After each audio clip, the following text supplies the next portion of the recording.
Hey guys, it's Quickie Baby and welcome to a full review on the KV-4. So this is a tier 8 Russian heavy tank. Now, I call it a heavy tank because, as you probably know, there are now two options to go down Russian heavy lines. You've got the path through the KV-1S and then the IS, which are generally faster tanks and which are more lightly armoured. And then you've got the route from the T150 to the KV3 onto what I'm going to be reviewing today, the KV4, with the end goal being the IS4, which is a more all-round armoured tank than the IS7 with a more accurate punchy gun. Go and review the IS4 and IS7 yourself if you're deciding which line to go down, because they're both very strong lines and they just play out differently. It's as simple as that. So here we can see the tank. It's an absolute beast of a tank in size. It's very large. And when you get the upgraded turret, you sort of have a second mini turret on the top, so to say. It doesn't fire though, unfortunately. I don't know what the caliber is of this gun. Maybe someone can post in the comments below. I'm going to be reviewing this with the upgraded gun that you can see here, the 107mm gun, which is very unique. Why is it unique? Because it's got quite good penetration for a tier 8 heavy. Its alpha damage is 320, which is so-so. And it's fairly accurate for a Russian heavy gun, but it's got the typical Russian 3.4 second aim time, which is pretty bad.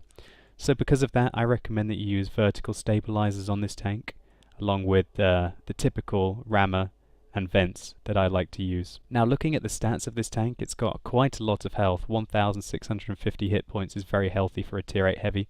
We can see that it's a very heavy tank, weighing over 100 tons.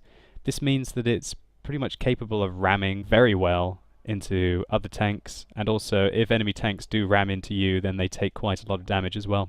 Now, all this weight, you're going to be thinking, I need a pretty good engine to be able to carry it around. Now, the stock engine has 1,000 horsepower, which means that this tank will be very slow with the stock engine, and getting the upgraded engine does provide a significant boost to the tank, but I do not have it yet personally. Now, the speed limit of the tank is 30 kilometers an hour, as we can see here, which is very healthy, and this allows this tank to do some significant ram damage if it can get up to that speed. Its traverse speed is horrific, even with the upgraded tracks of 18 degrees a second. This means that this thing is a lumbering beast, which you won't be able to maneuver very quickly in. Now, to talk about the highlight of this tank, its ridiculous armor. 180mm at the front, 150 at the side. So this means that you should probably angle this tank at about 40 degrees, and practically no tank apart from tier 9 with very high penetration guns, or tier 10 with very high penetration guns, is going to be able to get through you frontally on your hull armor. So if you're engaging one of these, you should probably aim for the weak turret, which is your best chance to go in if you've got a 200mm gun, if he's pointing his turret straight at you. And then if you've got the side, you can probably break through at a tangent with 200mm, and the hull armor at the back is weak with 90mm, so that's the weak point if you have a very low penetrating gun and you still need to engage one of these tanks. The turret armor is 180 at the front, 150 at the side, and 140 at the rear. So if you've got a 200mm penetration gun, you should not be aiming at the back of the turret, you should be aiming at the back of the hull. So this crazy 107mm cannon has got better DPM than the Tiger II with the same penetration, fairly good accuracy, but much worse aim time. So, without further ado, let's take a look to see what this lumbering beast can do in combat. So here we go, playing the KV-4 on the Steeps map. I'm playing with Coldius and Seance, so big shout out to those two guys. And we can see that we're in a very nice matchup, where the enemy team only have 4 tier 8 tanks and then 1 quite dangerous tier 7 scout, and then the rest are tier 7 and tier 6 tanks. One thing that the KV-4 does do very well with its ridiculous armor is chew up lower tier tanks, which find it very hard to penetrate. Realistically, you need a 225 penetration gun to go through this thing reliably from the front. So we've divided our platoon. Coldius is going to go defend the cap on this encounter game, and myself and Zealous are now rolling towards the typical heavy location. Just speed the game up a little bit. Let's get into that combat more quickly. So here we can see I sort of YOLO a little bit, thinking, I'll be able to take out this 110, try and get into a position. You saw the very poor gun depression of this tank. And unfortunately, the accuracy there did not do us well, and we failed to go through the 110. So, I hasten to add that I'm playing with the stock turret currently on this tank, and we saw there that the shot went straight through the mantle of the tank.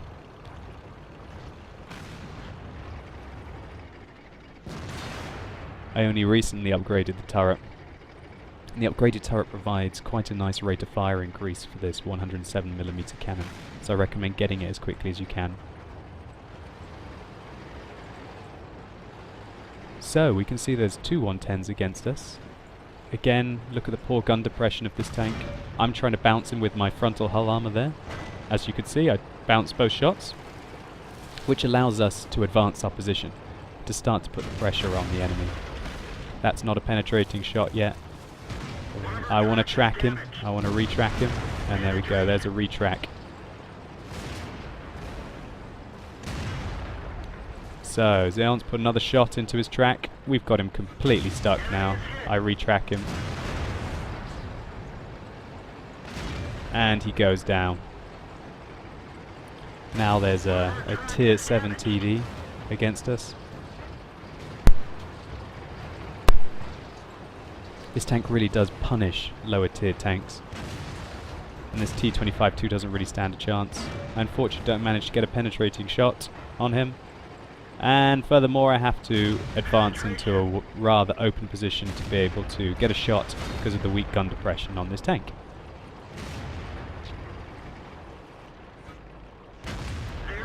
Here we can see we're just slowly chewing up the 110, and he goes down. So, brilliant result. We've taken out two of the enemy's tier 8 heavy tanks for not that much of a loss ourselves. And I took a hit from one of the artillery there.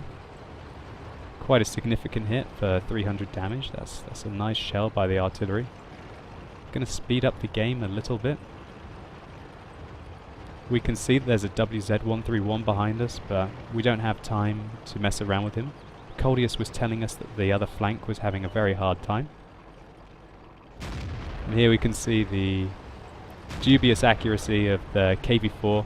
Well, not so much the accuracy, it's just the horrific aim time, so I wasn't able to aim fully there. So, I managed to pick up the kill that time though with a lucky accuracy roll. So Coldius is man mode handling the other flank.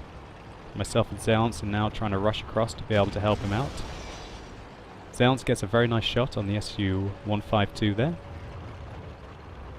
It sounds like the 152 shot him with an HE round or a premium round.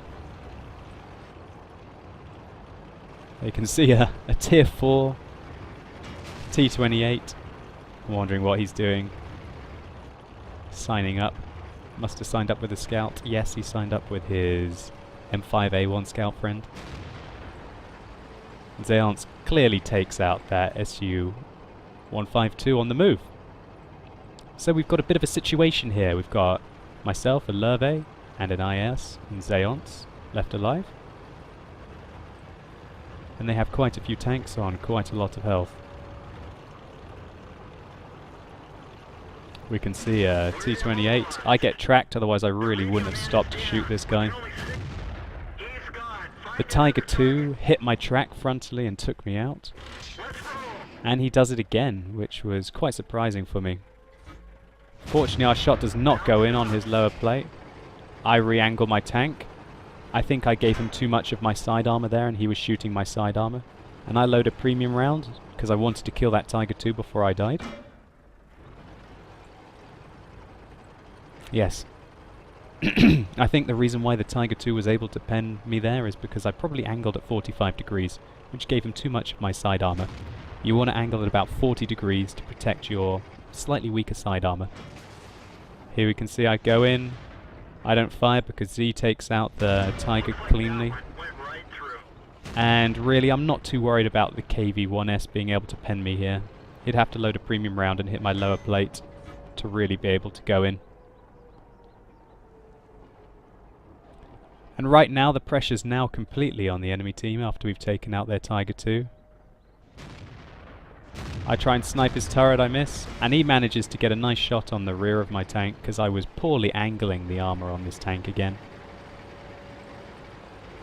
So I decide to help Z with the KV-1S instead. I don't really need to be firing these premium rounds here. Could be firing regular rounds. But this game's pretty close. And there we see Z picks up a top gun. And now the game's looking firmly in our control. As long as we manage to take out this T-34-1. And there we go, straight through his turret. So now we know there's an M5A1 Stuart and a WZ-131 left. Don't really know where the Stuart is, but all he can really be doing is spotting. That WZ-131 is the priority right now. Having the same availability of gun as a Type 59, I think, off the top of my head, he's still a significant threat to us, especially considering we're on such low health. So we've spotted him. I prepare to line up a shot. He foolishly doesn't really focus on me, and I manage to take him out. So going to speed up the game here a little bit.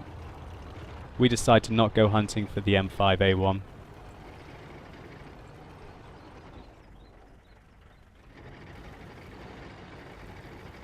As there's only 5 minutes left on the game.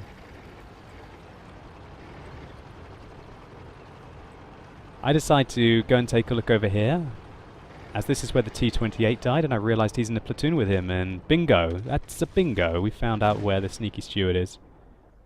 I aim in front of him, and then fail to hit him because he crashes into a rock. I gave too much lead. Here you can see I plant a shell into him, and he rams himself to death on me, killing me as well. It was absolutely ridiculous. I could not believe it, that I was rammed to death in a 100-ton tank by an M4 Stuart.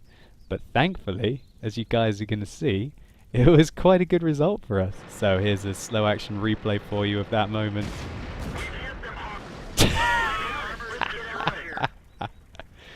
Unbelievable. I don't know how that works out. I didn't think that he'd be able to do 17 damage to me. Absolutely ridiculous. So guys, here are the post-game stats. You can see that we were able to get a crucial contribution medal, which is always a nice thing to get. They're fairly tricky to get. 12 kills between your team. And I think we worked really well. Colius did a fantastic job of holding on to the flank. And then myself and Zeke came in and cleaned up basically on the weaker tanks. So we got a mediocre 3,134 experience for our double. But really, I've uploaded this because of the hilarious ending and the fact that we got a crucial contribution medal. I really enjoy the KV-4. We're able to do 2,800 damage there, and we received 14 hits for a potential damage of 4,000. I didn't angle my armor the best in this replay. Maybe go and check my other video, which I played at stock, to see a better example of what angling on this tank can be. But I'm really enjoying the KV-4, and well, I bought it even though I've got the IS-4 already from back when it used to be the old Tier 9 Heavy. So I've decided to try out the KV-4 because of its unique armor potential, and I think also with the top gun it can just constantly keep wearing away at tanks and hopefully use its good armor to be able to weather the storm.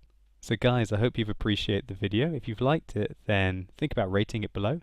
Leave me a comment. Tell me what you think about the KV-4, and more importantly, what you think about that Stuart getting such an awesome kamikaze medal on a Tier 8 107-ton KV-4 tank. How ridiculous is that? Anyway, guys, as always, it's been awesome. Good luck on the battlefield, and hopefully I'll catch you on my live streams, twitch.tv/quickybaby on Tuesdays, Thursdays, and Sundays. Thanks a lot, guys. See you later.